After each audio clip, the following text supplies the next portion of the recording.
Rio Chuans ya. Eh, Tentunya juga thank you para panelis lah ya. Jadi pemaparannya nggak akan banyak-banyak ya. Kita ambil intinya aja. Nanti setelah itu lebih baik kita pakai waktunya untuk tanya jawab. Ya, perkenalkan saya Kusumo, saya CEO co-founder untuk GDN ya, yang membawahin Blibli, Tiket dan Rents. Duk, silakan Duk, itunya Duk. Jadi kita dari awal kita berdiri di tahun 2011, kita tuh selalu punya view-nya tuh long term. Kita punya mimpi untuk menjadi commerce ecosystem of choice, jadi pilihan, ya ekosistem yang menjadi pilihan buat konsumen maupun institusi.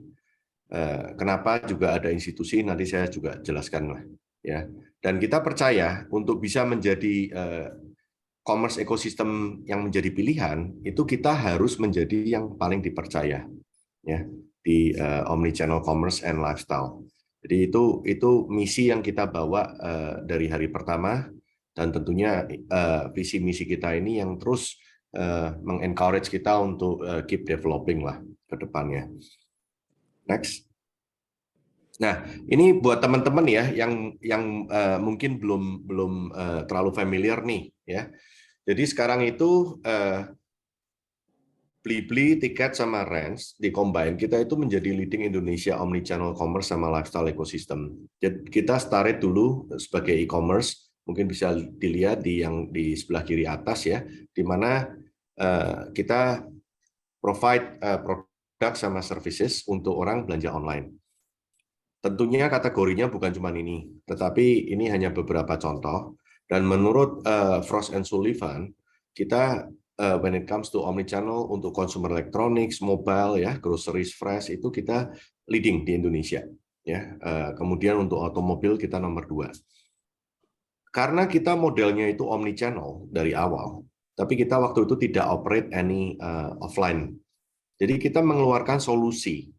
Ya, di tahun 2017-an kita mulai mengeluarkan solusi yang namanya Blibli in Store, terus kemudian disusul sama Click and Collect, di mana solusi kita itu allowing our retailer partner, karena Blibli modelnya kan B2C, kita kerjasamanya dengan prinsipal, dengan authorized distributor maupun authorized retailer yang ada di seluruh Indonesia. Nah, solusi ini sekarang sudah di-adopt lebih dari 27.000 partner di Indonesia. Dan kemudian kita juga mengeluarkan solusi Blibli Mitra, di mana Blibli Mitra ini kita serve mom and pop shop lah, toko kelontong gitu ya, untuk enabling mereka juga memberikan omnichannel experience.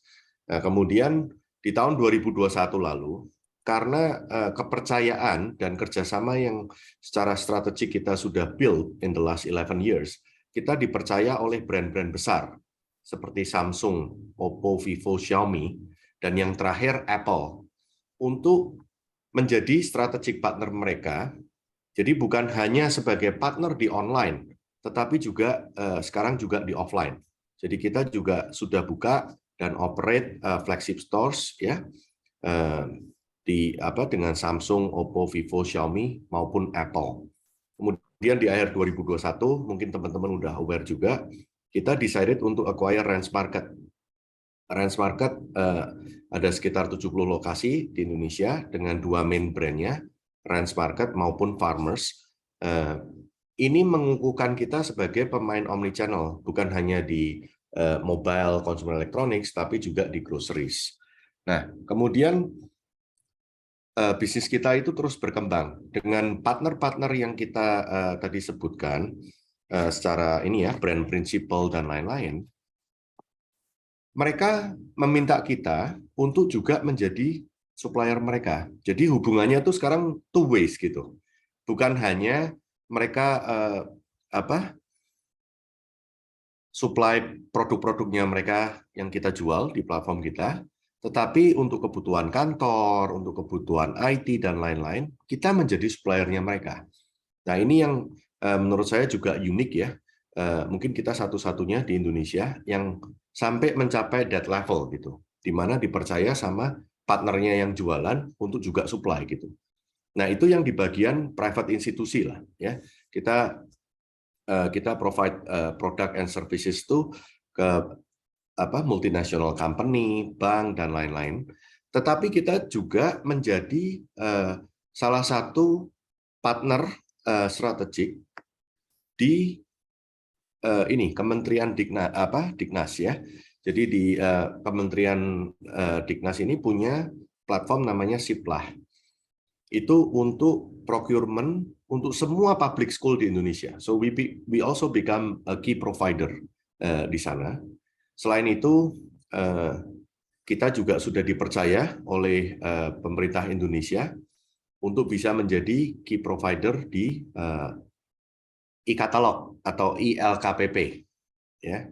Nah, jadi kita berkembang terus bisnisnya dan kita ngelihat Indonesia itu terutama yang muda-muda ya, itu kan bukan hanya hobinya shopping ya, tetapi juga hobinya beli experience, traveling, ya, nonton konser, pergi ke amusement park ini itu. Jadi kita decided bahwa kuncinya itu bagaimana kita itu memberikan solusi itu. So when the opportunity came in 2017, kita decided to expand our business, entering into that sector by kita acquiring tiket.com ya, dan kita bersama-sama kita develop sehingga sekarang Blibli dengan tiket ini juga bukan hanya e-commerce tapi juga masuk ke travel and lifestyle, dan last but not least adalah di financial services. Kita itu satu-satunya e-commerce di Indonesia sampai hari ini setahu saya yang mempunyai full feature embedded digital bank. Jadi di Blibli itu orang bisa buka bank account, bisa melakukan juga fungsi-fungsi bank. Kita bekerja sama dengan Blue, ya, itu digital banknya BCA. Kemudian kita juga mempunyai co-brand credit card, kita mempunyai digital wallet sendiri, kita juga build pay later, ya, sama tentunya value added services yang lain, asuransi, bill payment dan lain-lain. Nah, ini kita melihat ya, karena kita started as e-commerce juga, model kita B2C, kita harus memberikan service yang terbaik, bukan hanya produk ya. Karena mungkin banyak orang, banyak platform bisa jualan produk, tapi service-nya gimana? Jadi kita percaya itu bahwa service menjadi key differentiator for the long run untuk bisa win the market dengan cara win the customer heart ya. Kalau kita bisa memberikan service yang consistently bagus, delivery-nya cepat, ini itu. Makanya kita dari awal kita juga invest untuk membangun one of the most robust logistic warehousing sama last mile delivery untuk serving our customers ya. Tentunya tidak semua pengiriman kita jalankan dengan in-house atau 1PL kita, tetapi kita juga kerjasama dengan 20 3PL di Indonesia. Nah, ini semua nggak mungkin lah kalau dikerjakan sama manusia lagi ya, karena scale dan lain-lain. Makanya kita terus invest di teknologi, mau pakai artificial intelligence, machine learning, dan lain-lain.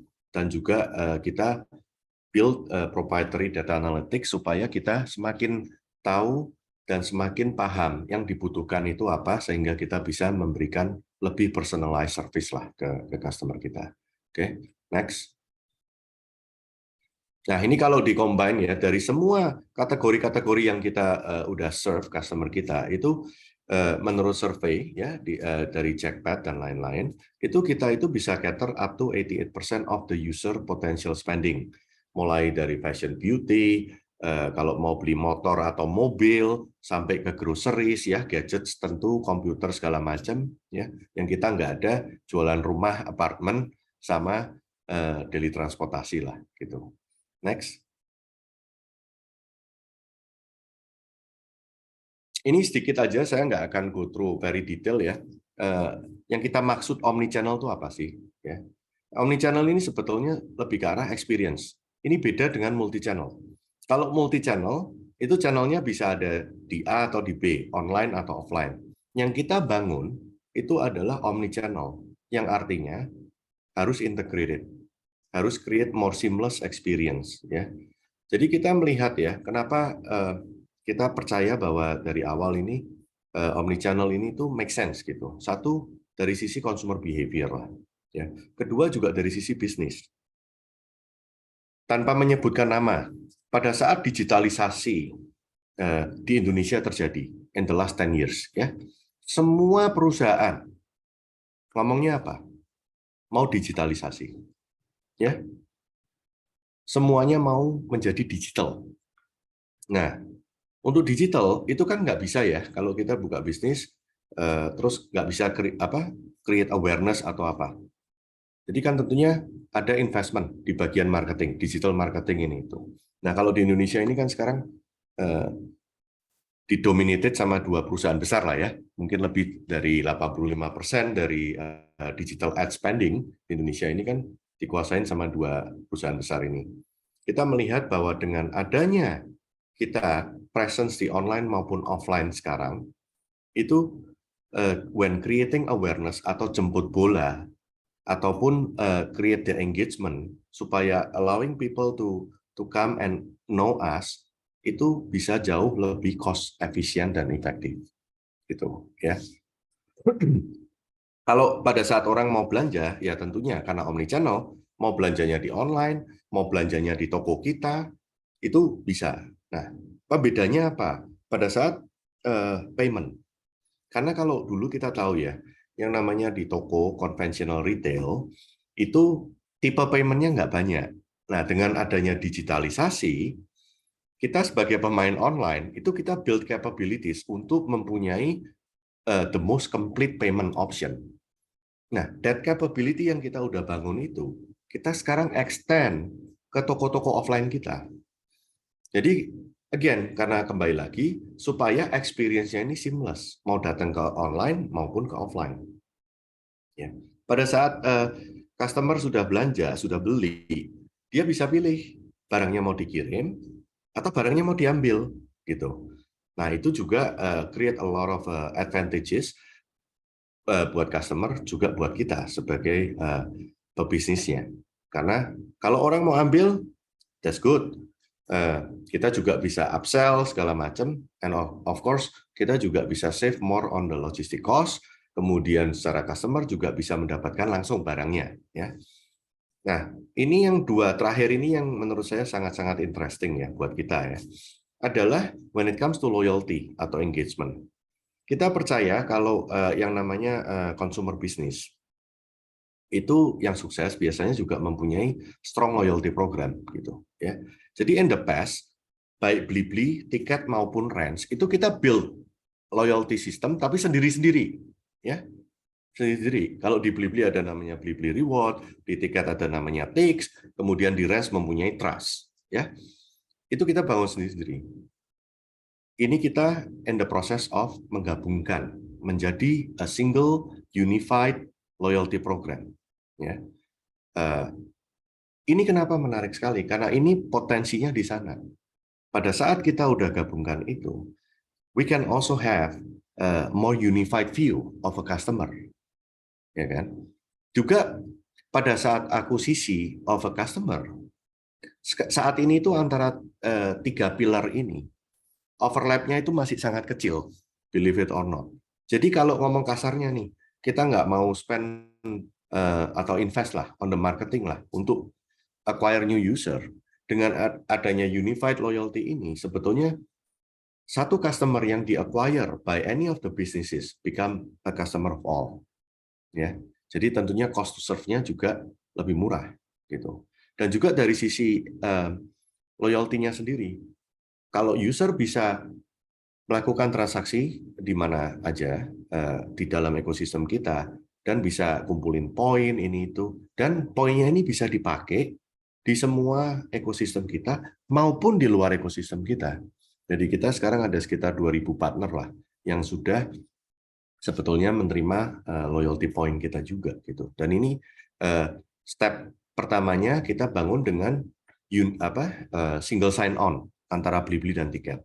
Itu langsung kita melihat ada pertumbuhan baik ya, baik secara spending per user maupun cross selling-nya antara Tiket dan Blibli.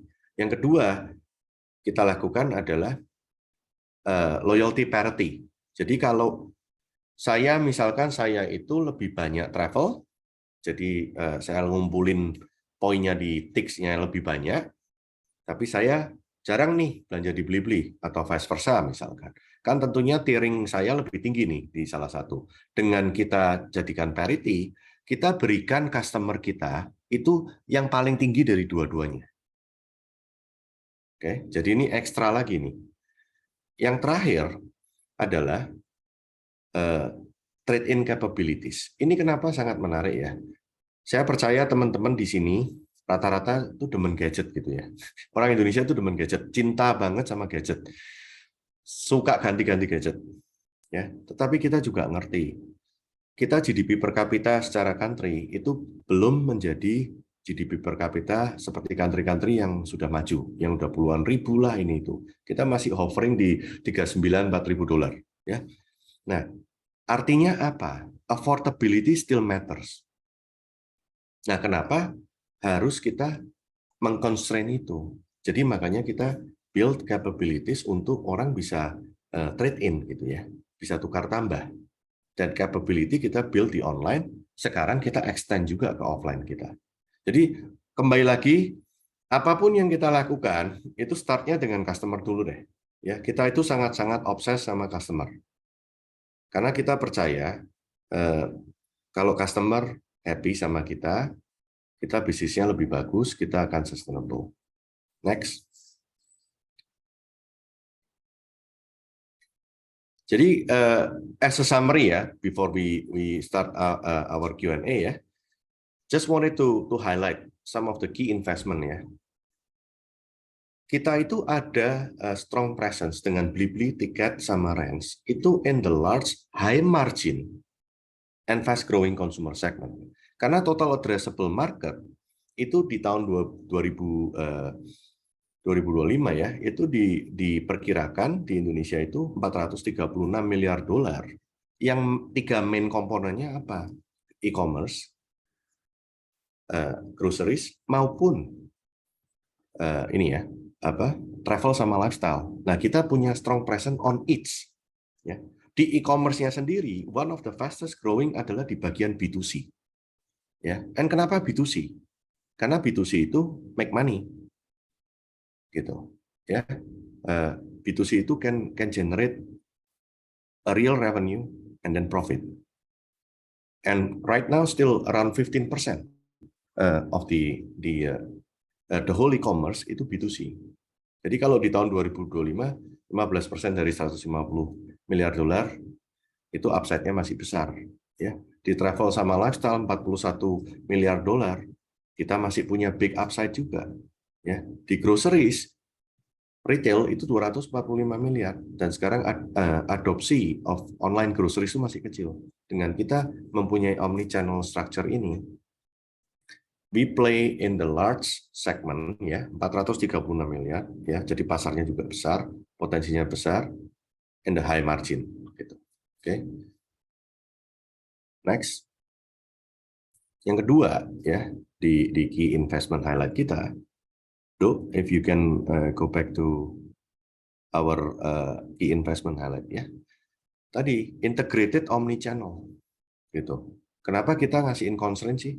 Kalau users mau engage sama kita, mau online, mau offline ini tuh, so be it. Ya, so we are building and we already established an omni-channel, especially in the consumer goods, travel lifestyle, sama daily needs ecosystem.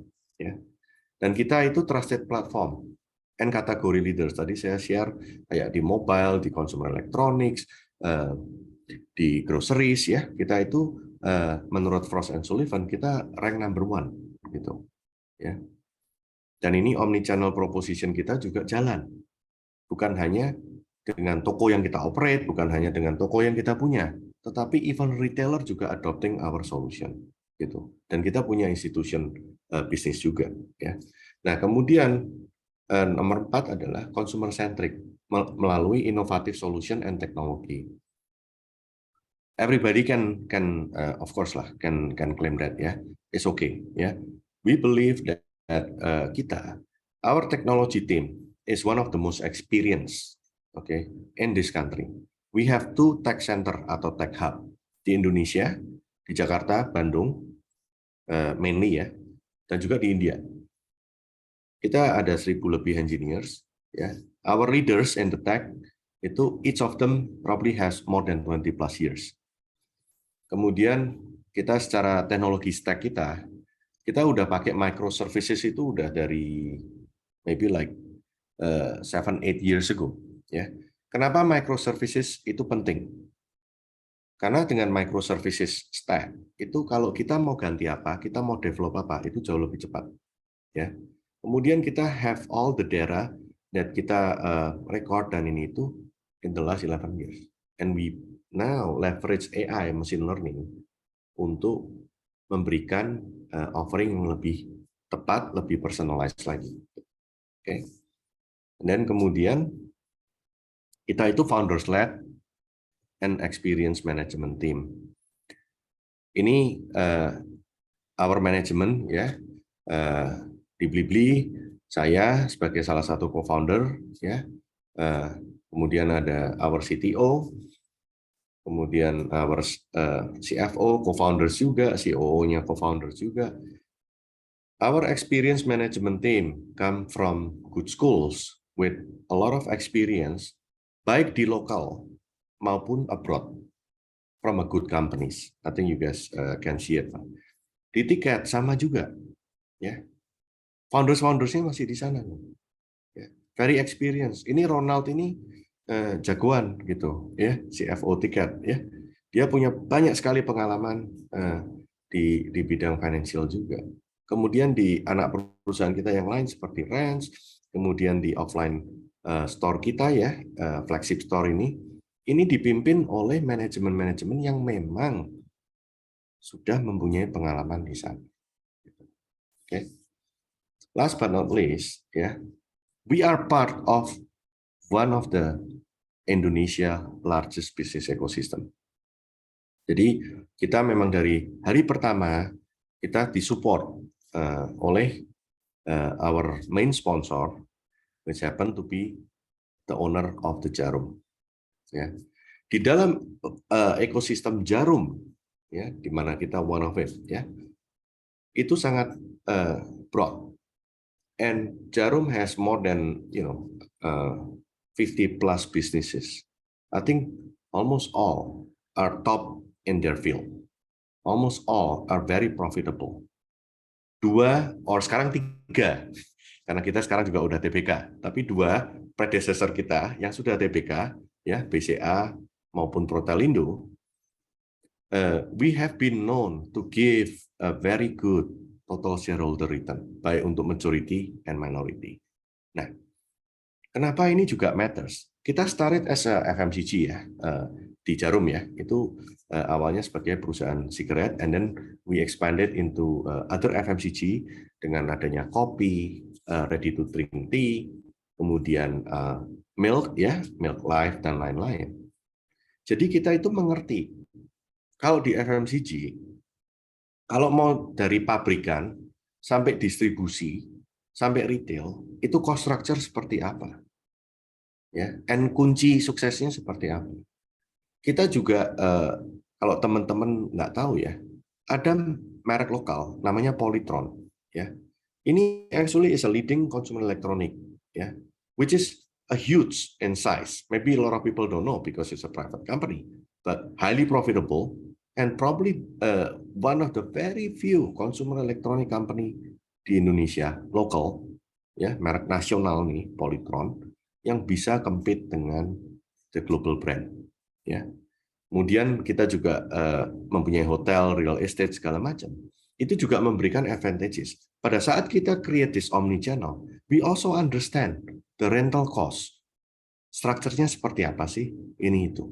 So there are a lot of knowledge that we can leverage. Ya, contohnya kalau kita misalkan mau bangun warehouse gitu, atau mau bangun hubs lagi, we can also leverage a lot of the experience juga yang dimiliki oleh grup. Ya. Dan juga it's very fast for us. Dan I think everybody understand ya. Beside FMCG, cigarette itu juga two of the sektor di mana yang namanya distribution mungkin nggak ada yang menang gitu ya. Karena dari pusat kota sampai ke ujung pelosok gitu. Oke. So with that, I think that's ini ya sharing kita hari ini. Mungkin saya langsung kembalikan ke moderator atau panelis ya kalau ada pertanyaan buat kita. Thank you. Oke, terima kasih banyak Pak Kusumo atas pemaparannya pada malam hari ini. Cukup singkat dan sangat komprehensif menurut saya. Tapi sebelum itu, ini juga mau berterima kasih juga Pak. Ini mungkin acara kita nih lagi terbagi nih Pak, sama teman-teman yang mungkin satu nonton Zoom di sebelah kanan sambil nonton TV juga. Soalnya Jerman lawan Jepang nih, kayaknya lagi seru-seru juga nih Pak. Kita nggak bisa sambil nonton ya. Iya, kita nggak bisa sambil nonton nih Pak. Tapi Pak, kalau ngomongin Jepang sama Jerman nih, ngomongin World Cup, kenapa Mora ini agak ngelecek dikit ya Pak? Tahu nggak kenapa tahun ini Mola jadi nggak ikutan ngambil itu Pak? Padahal kan itu potensi juga Pak. Ya itu kita juga mempunyai inilah ya business reasoning lah ya.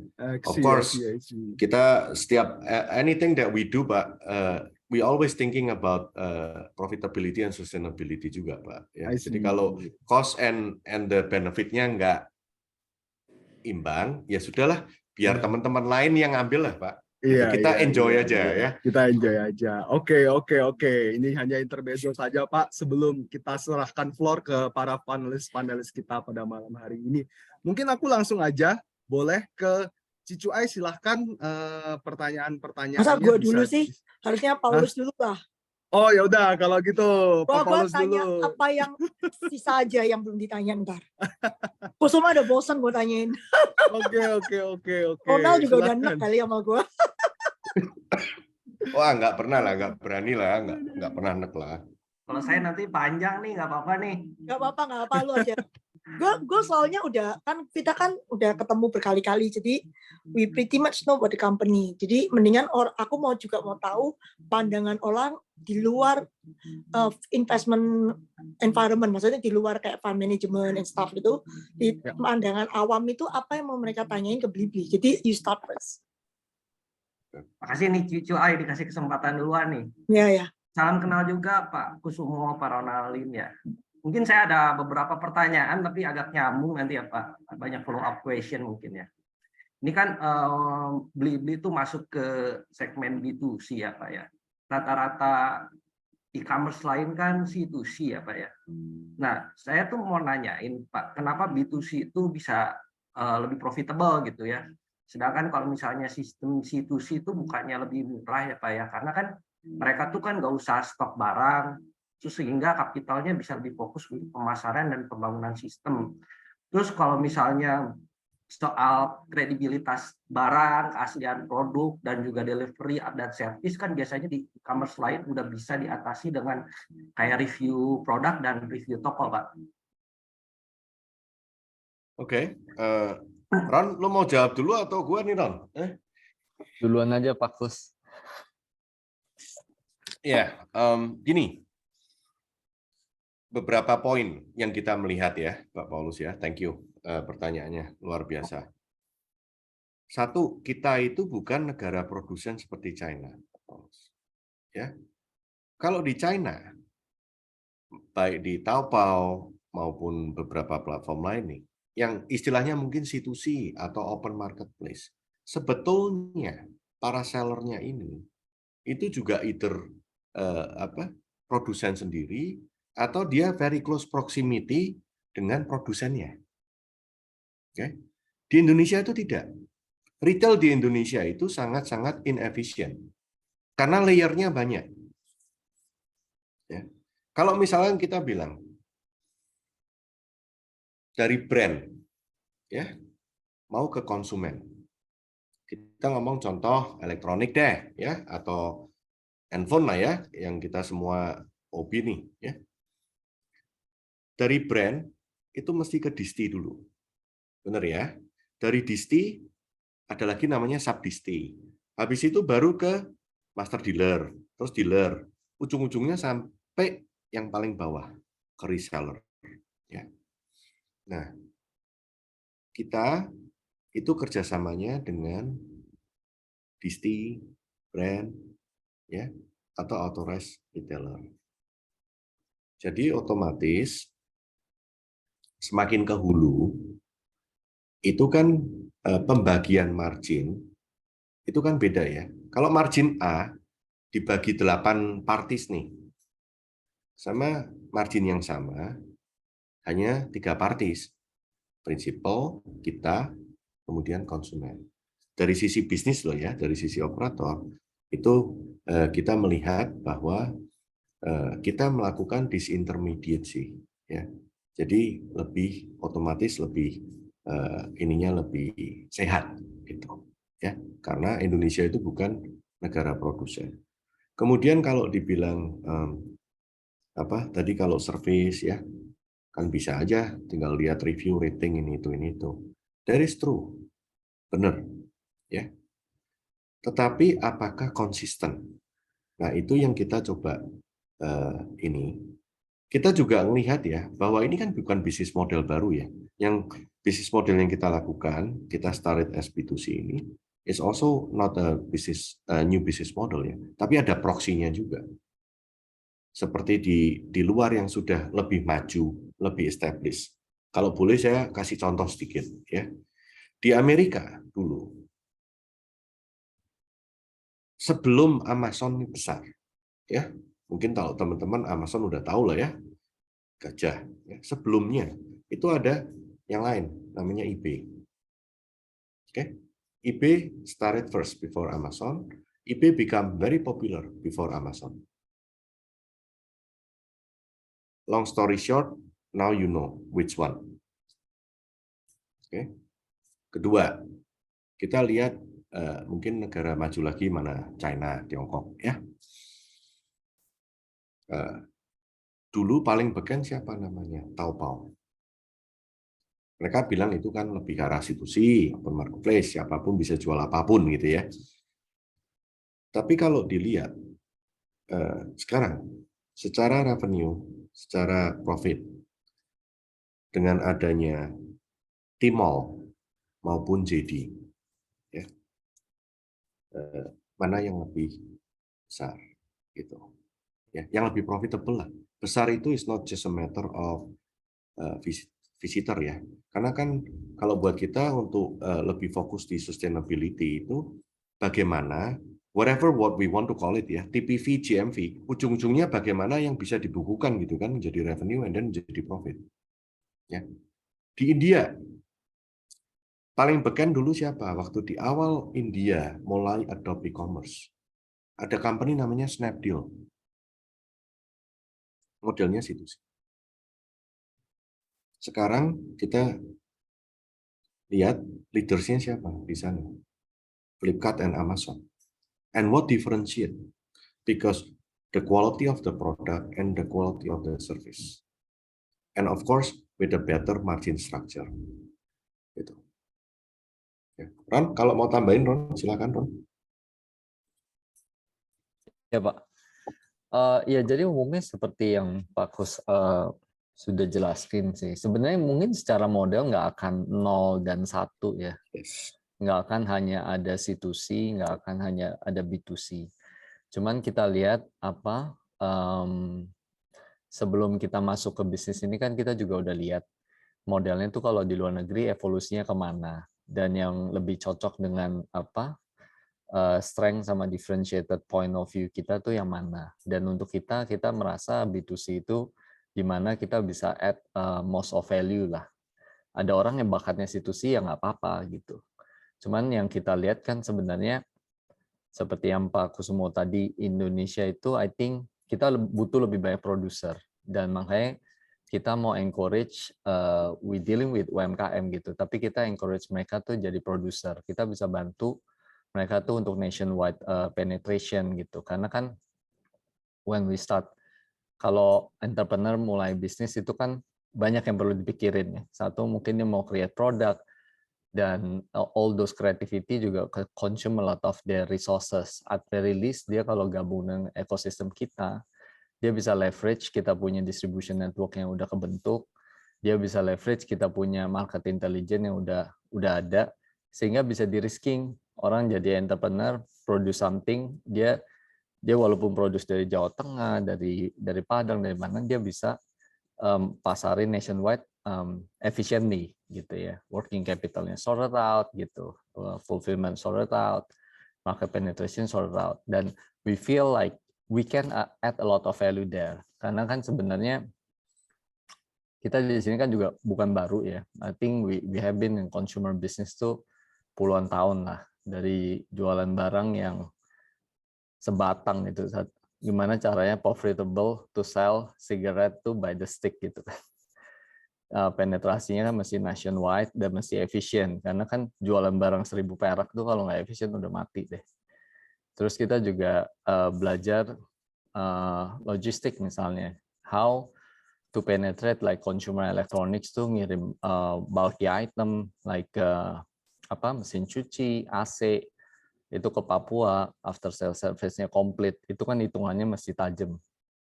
Nah, jadi Indonesia punya karakternya sendiri, China punya karakternya sendiri. China is one big landmass gitu. Untuk ngirim pakai kereta itu efisien banget. Indonesia nggak gitu. Satu, negara kepulauan. Dua, port itu terbatas, bottleneck, waiting kapal nunggu docking, undocking lama. Kalau jualan fresh product, nungguin aja banyak yang rotten. Terus working capitalnya idle, inventory idle di dock itu berapa lama? Ya itu kan dihitung aja interestnya. Terus apalagi kalau mereka funding cost-nya mahal, ya tambah mahal lagi, dan end up consumer has to pay. So we feel like we can add a lot of value with the B2C model, karena kita percaya kita bisa bantu nih dari room for efficiency yang kita bisa lihat lah. Karena kan Indonesia itu kenapa sih retail marginnya tinggi? Sebenarnya itu karena cost-nya emang tinggi. Kayak fulfillment to GDP kan udah lama nih stay at around 23%. Nah itu kan justru kita lihat gimana sih kalau at least in our ecosystem tuh those 23% tuh bisa turun, misalnya 10, misalnya ya. Terus efisiensi yang we created together with the partner consumer, ya kita bagi-bagi gitu. Consumer can have lower price product gitu. Dari those value created, brand yang partner dengan kita juga bisa dapat higher margin atau whatnot. So kita lihat itu lebih sustainable. Jadi satu, kita create the value together, terus everybody get benefit from it gitu. Jadi when we say we aim to provide low competitive prices, it's not about ini harganya terus kemudian kita undercut. Actually cost mana sih yang kita bisa hilangin, terus kita pass on those saving to consumer. So I think that's how we look at it lah. Dan kita lihat juga di beberapa market tuh konsep B2C itu jalan dan sepertinya lebih cocok dengan DNA kita lah gitu. Jadi I think ini bukan masalah benar atau salah sih, pasti akan ada coexist lah. Mungkin istilah gini, kayak sebelum ada internet even, kita orang beli sepatu Nike atau apalah ya, itu kan nggak di single format kan. Maksudnya ada yang ke toko khusus Nike, kalau dia emang fanatiknya sama Nike. Ada yang ke toko multi brand sporting good, ya bisa aja gitu, karena dia nyari sepatu basket misalnya, tapi mereknya dia belum decide, sampai di toko dia lihat decide. Ada yang beli di department store, mungkin nganterin pacar, nganterin itu, bosen ngeliat kok bagus juga dibeli. Tapi kan those format tuh coexist kan, jualan barang yang sama loh. Jadi what I think we can say, every format serve different retail moment. And every retail moment ada karakternya sendiri, margin, cost to serve, terus cocoknya di mana, kapan, ke customer apa, itu bisa beda-beda gitu. Jadi it just we choose our cup of tea lah gitu ya. And I think we feel like B2C is our choice gitu. Oke. Kalau Blibli ini kan belakangan ini lagi mengembangkan omni channel ya Pak ya, dan mengembangkan toko-toko offline gitu ya Pak ya. Nah, kira-kira tuh idealnya tuh Blibli ini tuh minimal mau bikin berapa store, Pak? Dan kira-kira berapa lama, Pak? Hmm. Jadi gini ya, kalau kita melihatnya ya, strategi omnichannel kita itu kan kembali lagi itu kita melihatnya ini sebagai solusi untuk menjawab preferensi berbelanjanya, ya.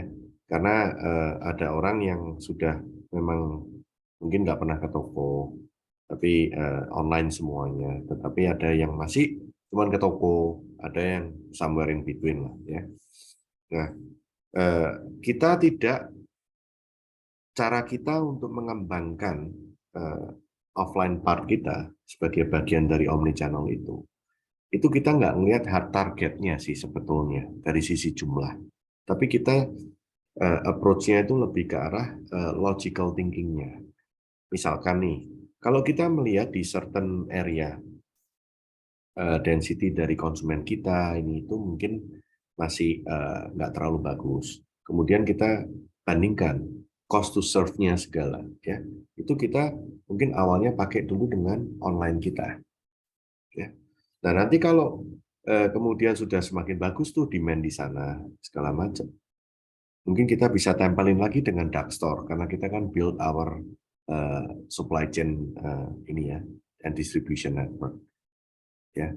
Kalau udah memang daerah tersebut konsumennya ini itu cocok untuk bisa ada dua-duanya, ya why not kita open our stores. Nah, yang menarik lagi adalah karena pretty much our flagship stores ini kita itu tier one strategic partner oleh brand-brand yang tadi saya sebut.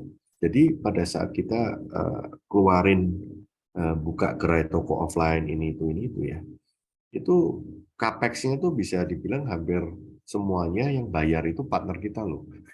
Jadi juga jangan dibayangkan bahwa kalau kita ekspansi offline itu akan require so much capex gitu. Ya. Jadi kita lebih ke arah approach-nya gimana kita serve the best untuk customer-nya at the most cost effective way lah. Berarti kalau saya nggak salah tangkap tuh Blibli memanfaatkan data analitik yang ada di Blibli untuk menentukan titik itu ya Pak ya? Betul, betul, betul sekali. Nah tadi kan cerita tentang ini ya Pak ya, semakin dekat dengan distributornya atau dengan pabriknya kita akan dapat high profit margin ya Pak ya, gitu ya Pak ya, betul ya?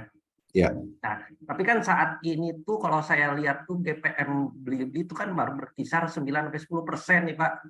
Nah, kira-kira gimana tuh Pak? Terus dengan strategi yang akan kita lakukan sekarang ini tuh kira-kira GPM-nya bisa naik sampai ke berapa gitu Pak? Nah, mungkin kan biasanya ini kalau kayak gini kayaknya Ronald lebih cocok deh jawabnya dari saya, ya kan? Ya. Sebenarnya ya kalau kita lihat upside di JPN ada dua lah. Satu product mix, yang kedua itu tiap produk itu kita bisa naikin ke berapa gitu ya. Jadi ada dua driver gitu lah. Nah tapi I think in the long run sih kita lihat ada room lah untuk mencapai low to mid teens lah ya di situ. Nah, itu drivernya dari mana? Nah, sebenarnya kan even di bisnis kita pun kita tetap ada 3P gitu ya, which is bisnis yang kita nggak carry inventory. Nah, dari situ tuh kita bisa mencoba mempelajari lah kategori di mana sih consumer kita interact with the category, with the brand mana sih yang baik gitu. Nah, ketika kita udah paham, kita bisa engage lebih dalam dengan brandnya gitu ya. Jadi relasinya menjadi 1P. Nah di situ 3P menjadi 1P, jualan barang yang sama, even dengan kerjasama dengan brand yang sama, margin sudah bisa improve.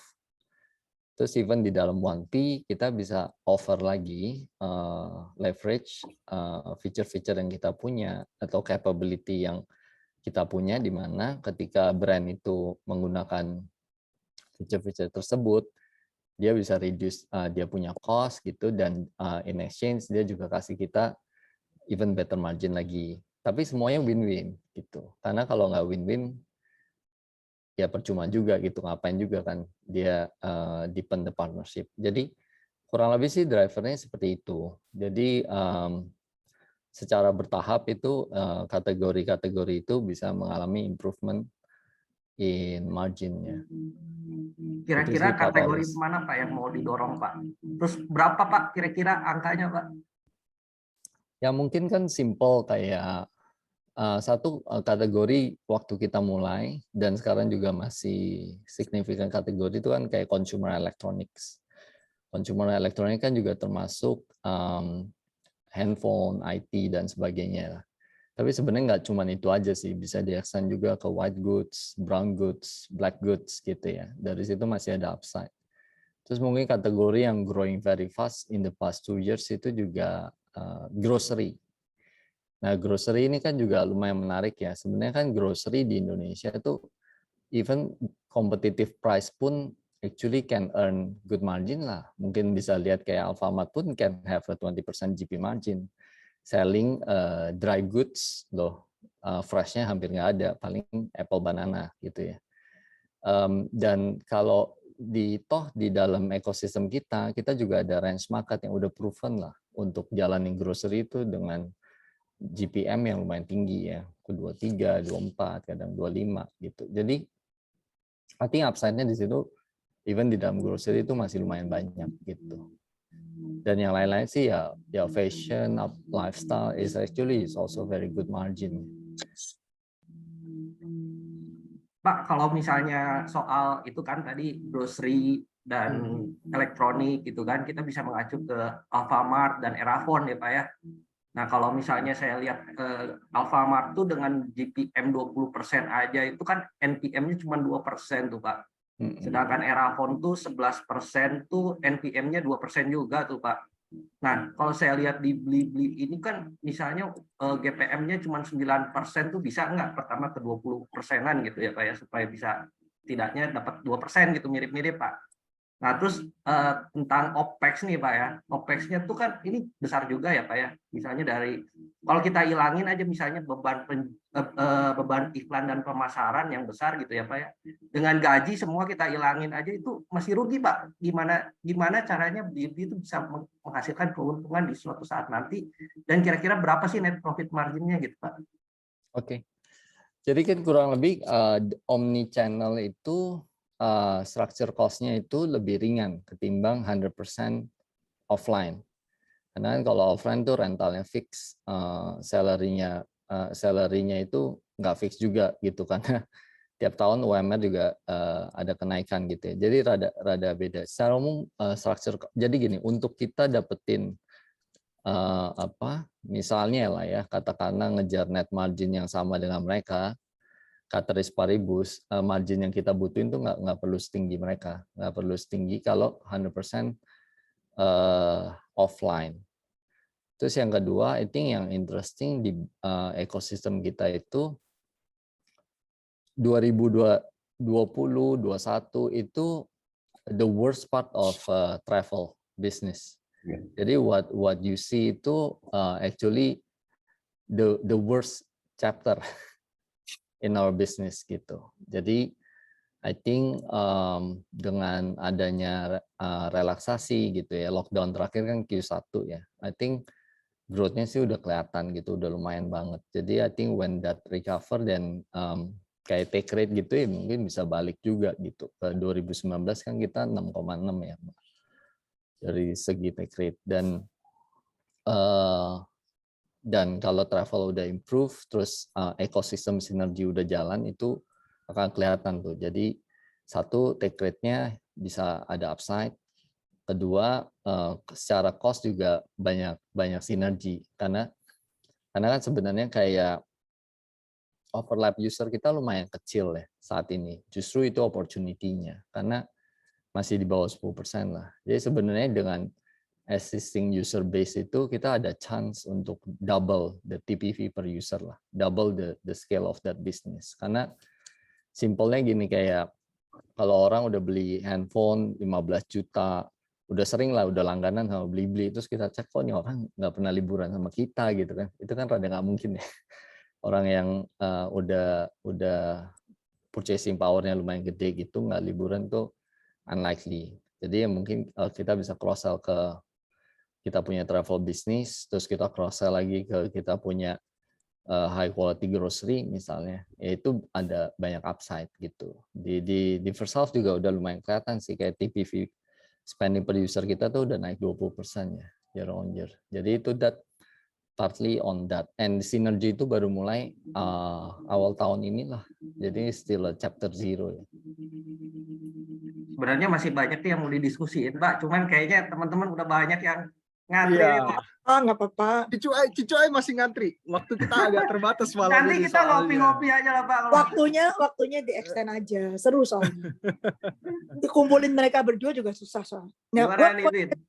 Gue question Silakan Cicuai dulu waktunya, silakan. Gue cuma bisnis basically ada 3 kan. Satu yang e-commerce, which is dibagi 2. Satu yang official store, satu lagi yang inventory Blibli punya. Terus satu lagi tiket, satu lagi government. So basically ada 3 bisnis. Dari 3 ini yang paling cuan mana? Government gak usah hitung, itu pasti cuan. Kalau supply ke government nggak cuan ya nggak mungkin. Itu langsung buang lah. Yang 2 deh, between e-commerce sama tiket. Mana yang will bring profit first? Oke, Go ahead. silakan Pak Kus dulu. Ya, jadi kalau dua-duanya itu kan gini, B2C proven profitable ya. Amazon juga oke lah gitu kan. Terus untuk travel juga proven profitable lah, dan kita secara margin ya kalau kita ngomong average kan mungkin e-commerce itu scale-nya bisa lebih gede dibanding online travel gitu. Jadi walaupun take rate-nya seems smaller, it actually can be profitable at lower take rate lah, given the scale, kan kategorinya jauh lebih banyak. Tapi kalau travel sendiri sih ya udah kelihatan gitu, kayak booking under peak itu like $4-5 billion EBITDA easy gitu ya. Dan sebenarnya 2020 tuh kalau nggak ada pandemi itu dulu mestinya kita ya udah hampir BEP sih. Soalnya udah improve terus pandemi ya udahlah. Yang penting efisiensi dulu gitu kan. Tapi kita ngelihat even pandemi itu kita lihat juga sebagai sesuatu yang cyclical, karena ya udahlah 1 tahun kalau miss 2 tahun gitu. Jadi even we don't do layoff, malah kita benerin tuh produk-produknya. Dan ketika market sekarang rebound, kelihatan ini Freeline itu much more efficient gitu, walaupun scale-nya udah lebih baik ketimbang 2019 honestly. Gitu. Jadi ya, tadi kalau dilihat ininya kan TAM-nya kan kalau e-commerce kan memang relatively jauh lebih besar ya gitu loh. Jadi memang dengan even take rate relatively lower than OTA ya, terutama di hotel gitu-gitu. Karena ininya cukup luas dan TAM-nya sangat besar, itu juga sebetulnya room for growth-nya masih sangat-sangat besar. Jadi Ya. mana yang bakal cuan duluan, Kus? Gua nggak peduli itu TAM-nya mau gede, yang penting mana yang cuan duluan, tiket atau e-commerce? Kalau sebenarnya kalau pertanyaan kayak gitu, kalau kita bilangnya dua-dua mesti cuan, itu aja. Nggak, simpelnya gitu. Ya kalau nggak seru dong. Masa nggak cuan gitu kan. Jadi kita tadi Ronald juga udah jelasin ya, kemarin di waktu pandemi itu kita memang kita choose strategically, nggak even ada layoff ya. Jadi makanya terutama di bagian itunya cost GA-nya itu kelihatannya besar gitu. Tapi dengan adanya travel udah reopening, rebound gitu-gitu, give it next couple of quarters itu tuh udah jauh lebih ini gitu. Nah ini kita semuanya ke arahnya udah sana gitu. Kalau institusi memang udah cuan lah terus terang aja, ya kan. Even di bagian offline pun kita juga udah cuan gitu loh. Ya itu kan. Itu ngambil pertanyaan dari ini ya, sekalian pertanyaan dari Q&A. Segmen mana yang disasar Blibli? And then strategi, kebetulan podo pertanyaanku kan. Dan bagaimana strategi Blibli untuk membesar market share di segmen itu? Terus apa nilai yang diunggulkan oleh Blibli? Kenapa customer itu mesti ke Blibli? Segmen itu maksudnya dari sisi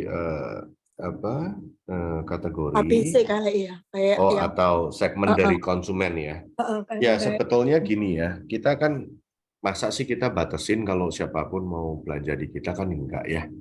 Tapi kalau dibilang secara fokus, kita kan melihat sebenarnya kayak di dunia pun itu pada saat GDP per kapita sekitar di 7.000 itu yang namanya e-commerce maupun yang online segala macam, terutama yang dengan level GDP per kapita segitu tuh orang lebih care benar-benar sama quality gitu ya. Nah disitulah itu kan hoki itunya ya, hoki sticknya akan terjadi. Nah kalau dibilang segmen konsumen saat ini memang kita lebih fokus ke middle up, ya, ke orang-orang yang memang di atas average GDP per kapita di Indonesia, karena itu kita lihat dari data kita, ya, di mana konsumen kita ini memang they care about the originality of the product, satu, they care about the convenience, dan juga they really care about the service gitu. Kalau misalkan ada masalah ini itu mereka tuh nggak usah bingung gitu, karena kita yang ada di depan gitu. Kita bukan terus bilang, oh ya sorry, salah sendiri, nggak lihat rating, nggak lihat review, salahin seller atau apa. Enggak. Kita yang ada di depan, kita yang guaranteed, kita yang akan solve the issue, kalau memang ada issue. Ya. Jadi memang lebih menyasar ke segmen sana sih. Gitu. Dan itu kelihatan sekali ya, kayak AOV kita itu memang dibandingin market e-commerce di Indonesia, AOV kita juga paling tinggi juga gitu. TPV per user kita juga paling tinggi gitu kan. Berapa Gus angkanya Gus? Kalau TPV per users ya itu basket size itu basically kan? Ya, correct. TPV per users kita itu sekarang sekitar di 1 juta per 1 juta bulan. Per bulan, ya. Gitu. Gus, ada yang tanya, apa bedanya how your position compared to Goto, Shopee, and Bukalapak? Ya itu tadi beberapa mungkin kita kan udah jelaskan ya. Jadi kita dari sisi produk ya kita nggak main KW-KW-an. Kedua dari sisi partner yang berjualan baik melalui 3P kita maupun yang kita ini ya itu semua lebih curated, itu lebih ke arah authorized lah, baik dari principal maupun disti gitu ya. Kemudian tadi customer service saya udah jelaskan juga ya secara assurance ini itu. Apa ya? Kalau saya mungkin kalau sum up adalah artinya kalau belanja di kita itu harusnya udah nggak usah milih lagi ya. Ini belinya dari seller mana, ini itu. Sebetulnya itu nggak usah milih lagi. Udah pokoknya cari produknya, cocok harganya, sudah gitu aja. Dijamin pasti sampai dengan baik, dengan cepat, dan nggak usah bingung kalau ada apa-apa. Gitu. Kalau yang tempat lain mungkin masih perlu ya, harus pinter-pinternya nih. Gitu. Jadi kita yang kepingin itu adalah experience-nya itu consistently good gitu. Ini bisa di-copy tempat lain nggak, Gus? Atau ini jadi muatnya Blibli? All this customer service, satisfaction of guaranteed shopping gitu. Ini soalnya pertanyaan itu ada satu orang tanya. Okay. I think that's an excellent question ya. Sebetulnya kan begini ya. Bisnis apa sih yang nggak bisa di-copy kalau kita ngomong secara jujur ya. Kalau mau copy bisa aja. Pertanyaannya adalah berapa lama, at what cost, ya, at what resources gitu. We have built this, ya, the way we structure, the way we have our team, talentnya segala macam. We build from day one, dan ini belum selesai nih. This is still day zero juga buat kita loh. Kita selalu choose to see that whatever accomplishment atau achievement yang kita sekarang udah ini itu masih day zero gitu. Ya. apakah ada passion, perseverance, sama persistence-nya itu. And not every organizations can do the same loh. Ya, itu yang membedakan kan. Karena kalau bilang strategi deh, ya namanya juga kalau buku strategi di business school juga, ya kan semua saling belajar satu sama lain. Tapi kuncinya kan di eksekusinya gitu kan. Nah itu menurut kita, apakah mungkin di copy? Ya mungkin aja. Tetapi ya itu tadi, mau berapa lama, willing nggak, dan mau cost-nya berapa kalau saat ini, gitu loh. I think ini sih mungkin tambahannya, bukannya nggak bisa di copy, tapi ketika mereka copy, mereka tuh harus make choices and mereka akan ninggalin konstituennya mereka yang lama loh. Apa reasonnya orang mau sama mereka karena bisnis modelnya demikian, karena that kind of business and service they provide. Kalau dia mau copy kita, then they will create vacuum for that consumer. Mereka bukannya jelek gitu ya. I think ya fit for that needs, serving that needs gitu. I think kan questionnya sama kayak apakah iOS itu kalau ditanya Apple iOS mau dibuka kayak Android apa dikekep gitu kan. Kalau bisa nggak dia buka jadi kayak Android? Ya bisa juga gitu kan. Tapi berapa itu orang proses yang harus dia redial, investment yang harus dia redial gitu. Sama aja, bukan berarti software engineer-nya Microsoft tuh nggak tahu cara bikin iOS atau bikin MacBook gitu. Ya bukannya nggak tahu, tapi positioningnya beda. Software klientelnya dia yang udah jadi partner to create software buat Microsoft gitu kan, those value chains will be implicated gitu, dan is about the choice kan. Terus ada good question nih, model bisnisnya Blibli direct selling ke consumer, terus jadi Blibli kan beli langsung dari principal, jadi ada inventory risk itu kan. Nah itu dia tanya, Blibli punya inventory risk atau Blibli cuma jadi marketplace untuk prinsipal, Coach? Dua-duanya. Jadi kita memang ada, makanya kalau mungkin dilihat di laporan keuangan kita atau di prospektus kita kemarin itu, kita juga udah sebutin ya, memang ada yang bisnis segmennya yang kita bilang 1P. 1P itu artinya kita melakukan trading gitu. Jadi kita take some inventory gitu. Apakah ada inventory risk ini itu? Ya kembali lagi itu kan kita choice ya. Kita juga bukannya nggak melihat, nggak menghitung juga. Jadi kalau boleh di simplified nih, di oversimplify dulu ya. Kita startnya akan 3P dulu ya. Setelah itu kita begitu melihat tuh demand-nya, pattern-nya ini itu, and also the capabilities of our team maupun juga our negotiation power ya. Kan stage-nya kan beda-beda kan.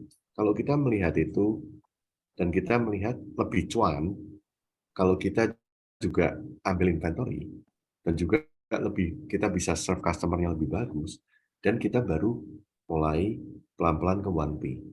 Jadi nggak semena-mena atau semata-mata kita wah harus 1P, wah harus 3P, enggak. Kita ngelihatnya memang lebih ke arah mana nih, produk family apa, ini itu partnernya siapa gitu, ya kan? Partnernya juga siapa. Nah dari situ kita baru decide gitu. Tapi in the most simplified ininya adalah kita start dengan 3P dulu, gitu. Terus itu juga kayaknya jadi your competitive advantage kan, inventory cost lu, your funding cost is much lower than compared to other establishment kan. Yes. What is your funding cost sekarang kalau di Blibli, misalnya Blibli want to borrow money untuk financing the inventory, what is your funding cost now? Ya kita itu bersyukur lah ya. I think in the whole Blibli group ini ya, kita itu sebetulnya bankable gitu ya. Karena a lot of reasons juga ya. Jadi tiket pun ya as a business itu juga dipercaya karena kita juga punya kredit line juga dengan bank gitu ya. Dan kita very very very kompetitif lah, in the low single digit lah, put it that way ya. Juga tentunya dibantu bahwa kita bagian dari Jarum. Jarum ekosistem yang thank God juga in the last 70+ years of doing business di Indonesia have a very very strong and good positive reputation gitu ya. Karena ini kan nggak bisa, kepercayaan itu kan nggak bisa dibuild overnight ya. Ya itu sangat membantu, dan benar cost of fund kita percaya yang paling kompetitif lah dibandingin yang lain. Dan ini semakin kelihatan lagi pada saat situasi seperti sekarang nih. Kalau pada saat money is so easy ya, itu sih mungkin nggak gitu kelihatan kali ya Ron ya. Bener ya Ron ya.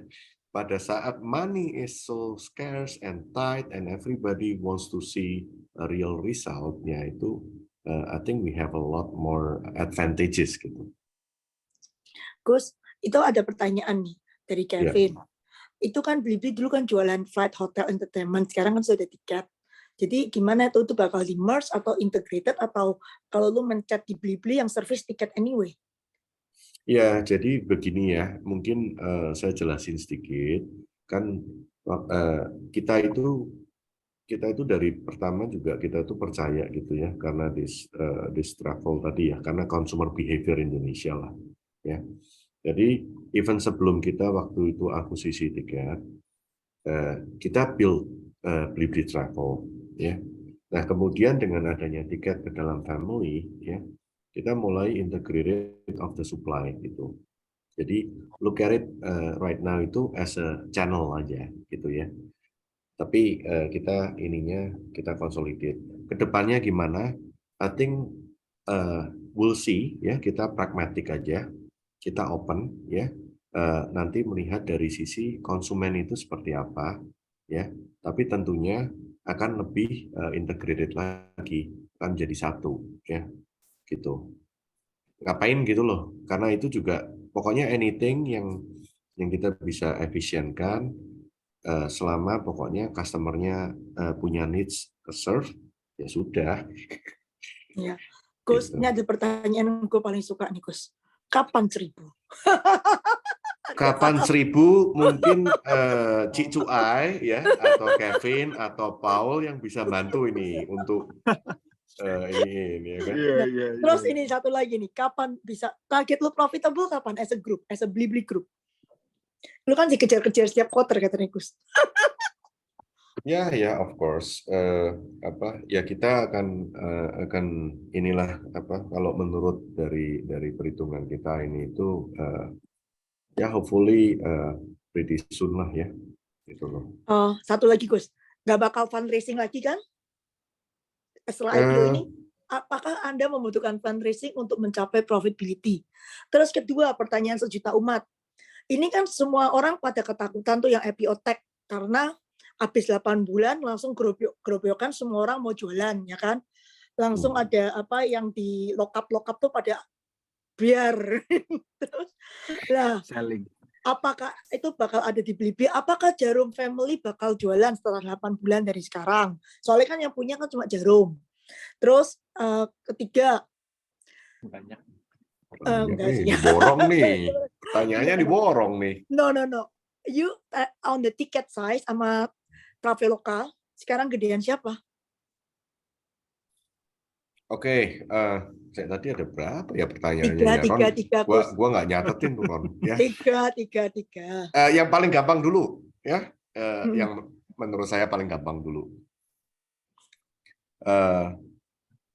Seharusnya nggak usah khawatir ya yang mengenai 8 bulan lock-up-an itu ya. No.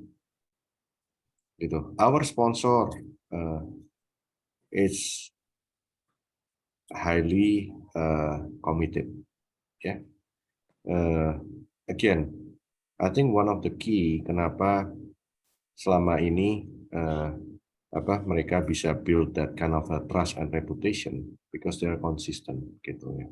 Mereka always long term, mereka believe in the business, they believe in the people, ya. Mereka highly committed lah, saya bilang. Ya, jadi itu menurut saya sih mungkin pertanyaan yang buat kita itu yang lebih gampang jawabnya, itu yang satu. Terus yang pertanyaan berikutnya adalah apa, Ai? Coba tolong diulangin, Ai. Anjrit, gue lupa. Lu sama Traveloka gedean mana? Oh, sama Soalnya kan Traveloka. Evaluasi. Gini ya, kita mungkin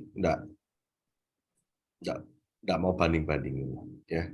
Kita tahu pada saat pertama kali kita ada tiket di dalam family ini, saat itulah itu jaraknya lumayan gitu ya, lumayan ya. Tapi bukan apa-apa, it's all about choice too ya.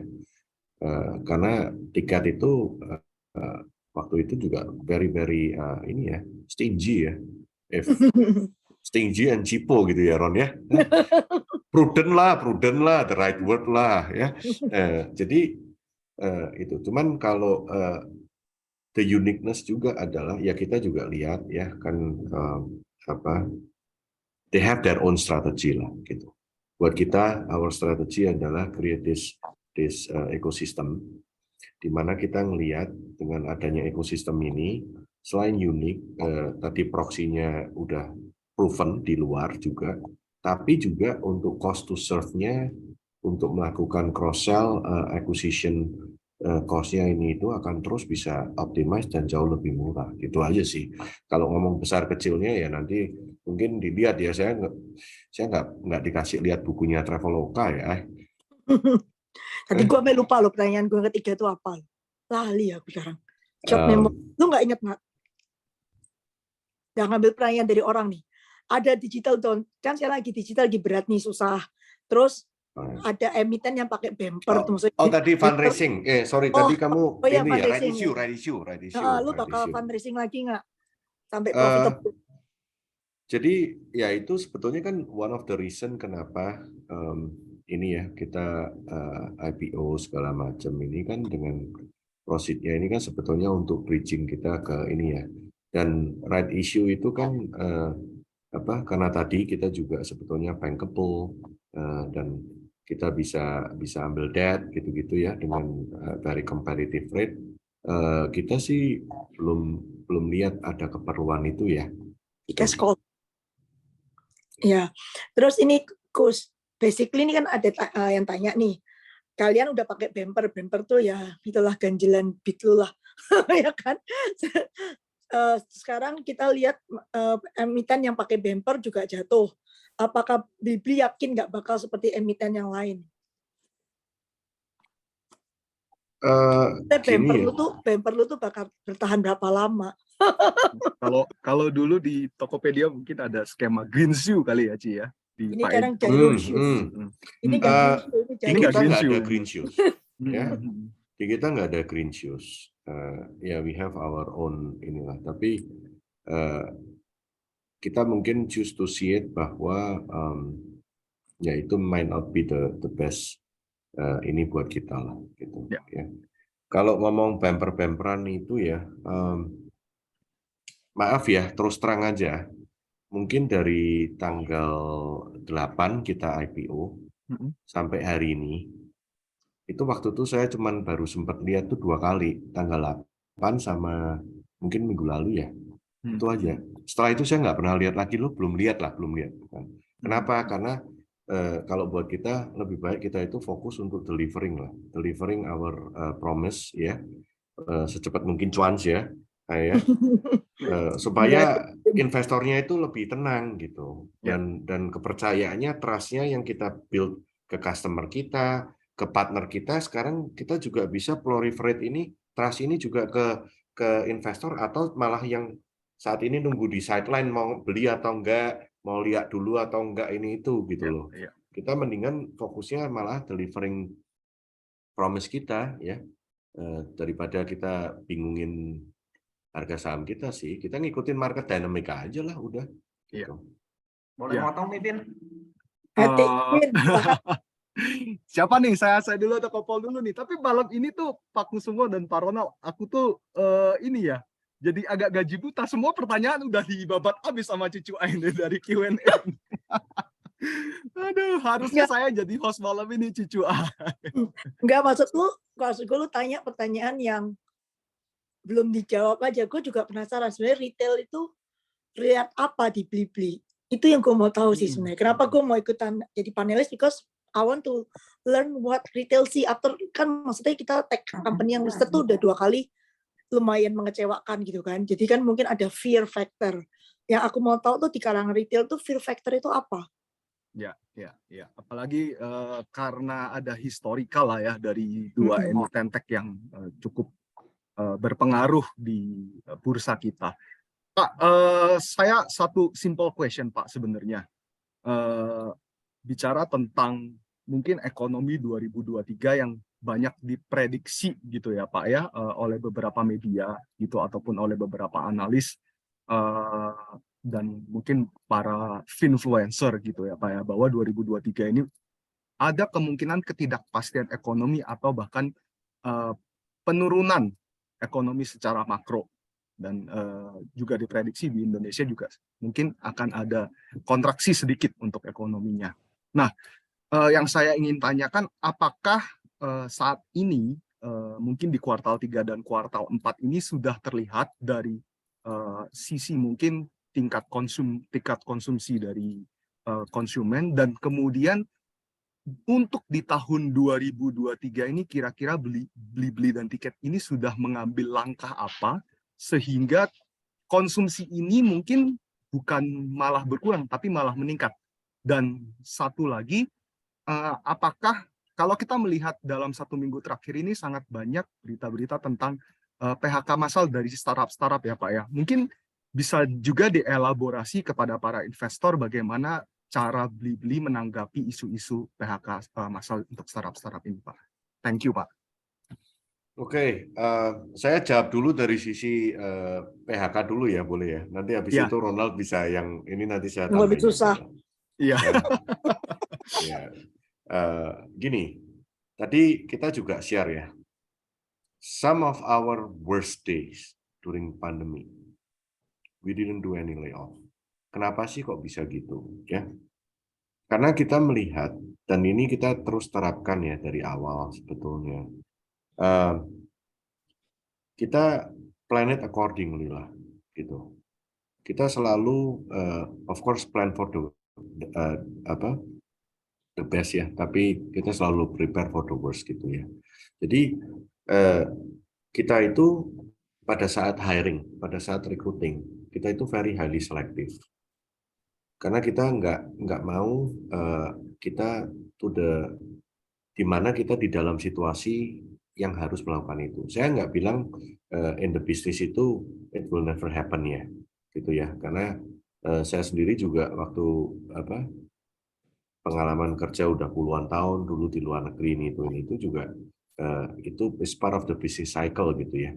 Tapi nggak enak gitu loh. Even buat yang safe aja tuh nggak enak gitu kan. Jadi kita trying as much as possible that rekrutmen ini itu tuh sesuai dengan bukan hanya kebutuhan sekarang, kita melihat gitu ke depan ya. Ini sampai mana sih ya? Kalau kita tahu sebetulnya misalkan butuh 5 orang gitu untuk certain thing gitu ya. Malahan kalau bisa kita startnya nggak hire 5 gitu. Kita hire-nya 2, tambah gitu. As we reach another milestone, kita tambah lagi gitu loh. Jadi memang kita quite prudent on that lah gitu. Ya. Terus kemudian kalau mengenai 2023 ya. Ya, secara global saya setuju ya, karena kita mungkin sama-sama juga baca ya, secara global a lot of uncertainties lah, ini itu, dan ini kan pembicaraannya ini kan udah terus kan, ini kapan Fed berhentiin naikin interest rate lah, ya banyak sekali lah itunya. Ya. Tapi yang kita juga lihat sebetulnya kalau secara struktural ya, Saya bilang ini Indonesia itu negara hoki gitu ya, negara yang bisa dibilang beruntung gitu ya. Karena sebetulnya dari pandemi kemarin ini salah satu negara yang juga manage the pandemi rather well lah gitu ya. Jadi imbasnya juga enggak ini. Tetapi juga kalau kita ngelihat data nih misalnya dari tahun 2021 PDB kita ini itu juga terus tumbuh ya. Even di kuartal ketiga tahun 2022 ini nih yang dari kemarin-kemarin kan analis semua ini tuh semua udah takut itu masih ada pertumbuhan dengan baik gitu ya. Tahun depan pun kita juga masuk satu dari very few country ya 3 atau mungkin 5 max yang sebetulnya masih bertumbuh dengan positif ya. Kita thankful juga ada komoditi booming lah segala macam, dapat windfall dari cuan dari batu baranya lah ini itu, dan ini semuanya kan akan trickle down juga ke ekonomi, jadi ekonominya akan muter gitu ya. Nah, satu yang mungkin hampir nggak pernah dibicarakan nih ya, sebetulnya at least in my young life ini ya, saya baru pernah tahu Indonesia itu mulai bayar utang dolarnya loh, utang luar negeri. Ya, saya masih muda sih, tapi ya kan saya baru hampir ABG gitu kan ya. Itu baru pertama kali loh, Indonesia aja tuh bisa bayar itu. Ya, jadi I think secara fiscal monetary policy ini itu I think government also doing the best they can. Ya. Dan Indonesia sebetulnya juga waktu contohnya waktu ini ya krispon segala, gimana kita bisa keluar krispon tuh di 97-98 itu karena resistance atau persistensi lah dari domestic marketnya gitu, ekonominya ini ya. Kalau dibilang oh kitanya ini enggak, jadi sebetulnya masih banyak lah katalis positifnya ya, cuman kan mungkin kalau ngomongnya positif terus dibilangnya ini nih nggak prepare gitu kan ya buat ini. Kita selalu prepare kok, ya kita approach things itu more cautiously. Jadi kita terus melakukan cost optimisasi. Cost optimisasi itu bukan berarti PHK loh ya. Ini sekali lagi saya mau re-emphasize, cost optimisasi buat kita itu bukan PHK gitu. Tetapi in any companies itu pasti ada kok area-area di mana kita itu bisa lebih optimize. Nah, itu yang kita terus lakukan konsisten nih, gitu. Ya, untuk supaya secara cost ratio ini itu hal yang kita bisa optimize, kita akan terus optimize. Ya. Kemudian kita juga mesti strengthening lagi nih kemampuan kita bereksekusi untuk omnichannel-nya ini loh. Ya. Ini kan menarik nih. Orang-orang waktu itu sempat tanya juga, Pak, nah ini online pelan kan, gitu kan? Katanya online pelan nih, udah reopen, orang balik ke offline. Ya saya bilang ya terima kasih juga sih, kita online tetap kita lihat growth-nya bagus ya, Ronald ya. Tetapi kalau bilang, wah orang mulai offline Pak, ya nggak apa-apa juga, kita juga ada offline gitu loh. Nah ini loh, that's another uniqueness of the business model that itu akan menentukan juga. Ya mungkin Ronald deh bantuin gua udah banyak ini nih nanti. Udah bagus Pak. Nggak, kalau dari saya sebenarnya gini, kalau resesi atau apa itu kan sebenarnya nggak ada orang yang bisa kontrol ya. Itu kan orang cuma bisa komentar. Either you believe in it, you don't believe in it, but I think reality is just one of scenario that happens. Tapi kan resesi itu impact everyone. Jadi kan on relative basis apa sih yang mau kita kerjain gitu kan? Ya kita mungkin bisa adjust positioning, market segmen mana yang paling resilient, produk kategori mana sih yang paling resilient to pass on inflation impact misalnya. Terus kemudian cost to serve itu udah nggak ada debat lah gitu. Mau resesi, nggak resesi, kalau cost to serve-nya superior than others, you are better off. during a good market you make a higher profit, during recessions ya kita bisa bertahan. Jadi I think our playbook is actually very simple, but our technology is quite advanced, so we try to combine those two. Hopefully inilah I think we can do well gitu ya, karena sebenarnya Indonesia nggak ada debat juga kalau ngomongin jangka panjang. I think we are lucky to be born here. Structural growth-nya ada, population dividend-nya ada. Itu kalau istilah dulu tuh apa, Gemarimpa loh Cinawi. Nanam apa, tumbuh apa gitu. Jadi I think food security we have, energy security we have gitu. I think our democracy juga improve over the year. Our government do a lot of improvement. Dan infra juga ya, Ron ya. Infra iya. itu kan dibangun banyak ya. Airport Jadi di mana-mana, Pak. Itu iya, jadi kan banget gitu. moga-moga seperti cost-nya logistik segala macam itu kan bisa terus lebih dioptimize gitu. Karena itu logistik kan salah satu yang paling mahal ya di Indonesia. Cost ratio ya 23%. Yeah. So I think dari situ sih. Jadi structurally kalau globally recession sebenarnya we have the ingredient to be more solid domestically lah, together, like selling domestic product, like growing local producers.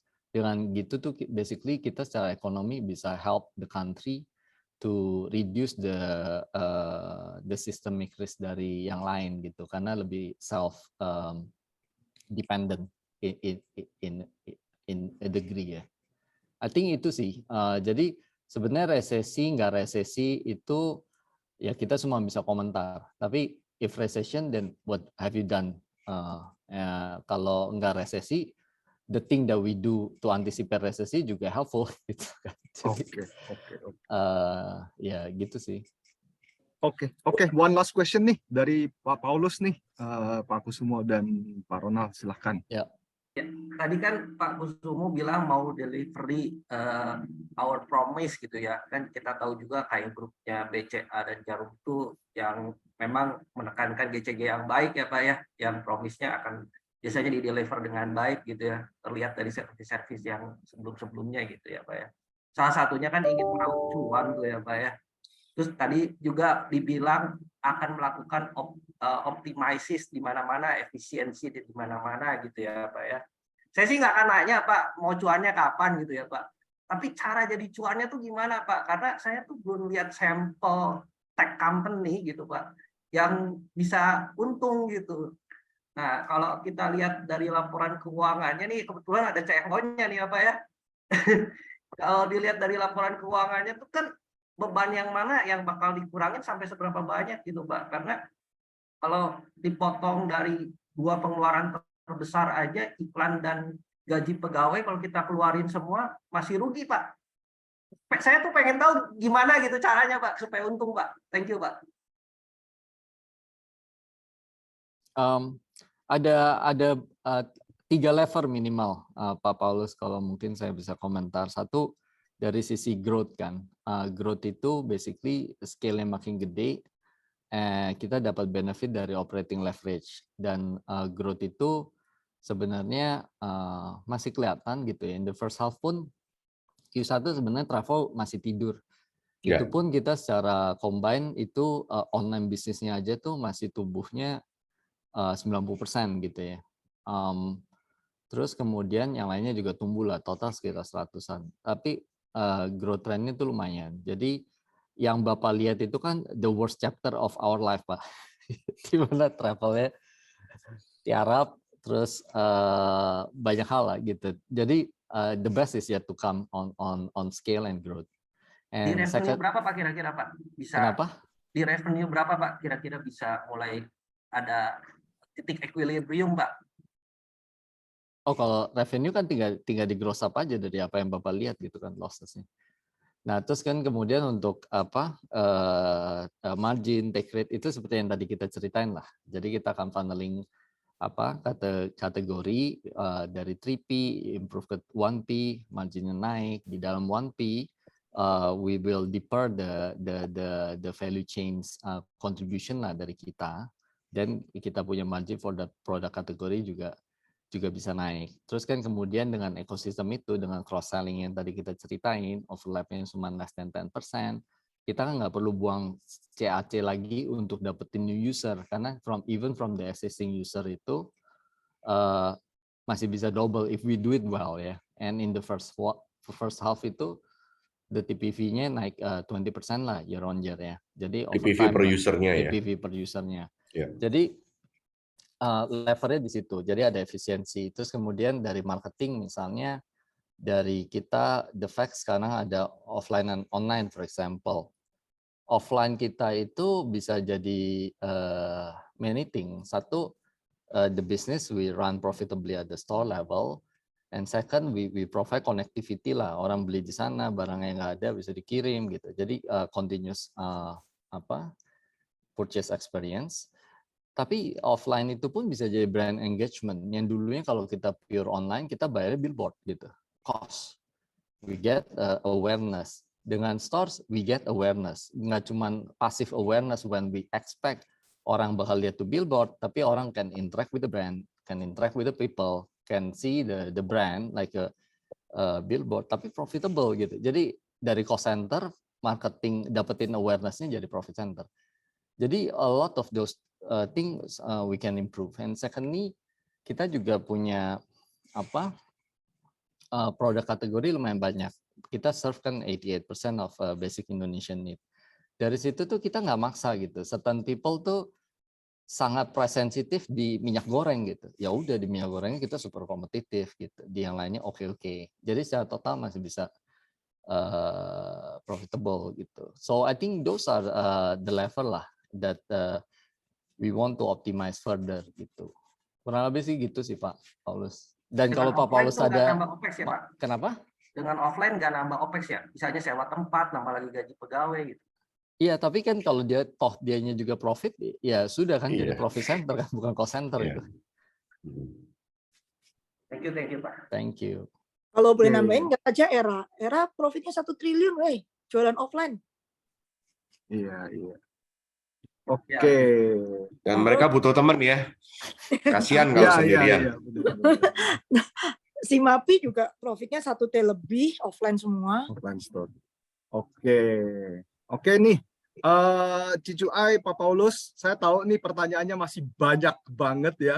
Kayaknya kalau kita bahas mungkin bisa stretching the time, mungkin kita akan lanjutin lagi nanti over the coffee table gitu, di mana nanti kita akan ngumpul-ngumpul gitu ya. Izin Pak Kusumo dan Pak Ronald.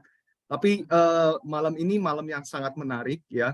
Kalau saya bisa sums up, sebenarnya dari dulu mungkin para investor juga sudah memahami track record dari grup Djarum ya, ekosistem Djarum gitu ya. Ada BCA, ada Tower gitu, TOWR sampai OWR gitu ya, yang ada di bursa itu selalu memberikan konsistensi growth dan konsistensi secara profit, dan kita berharap Blibli ini juga menjadi satu panutan, bahkan bisa menjadi panutan untuk tech company lainnya nih ya, dimana kalau tech company yang lainnya mungkin fokusnya hanya ke valuasi, tapi Blibli ini fokusnya berbeda nih. Kita bicaranya adalah profit di sini.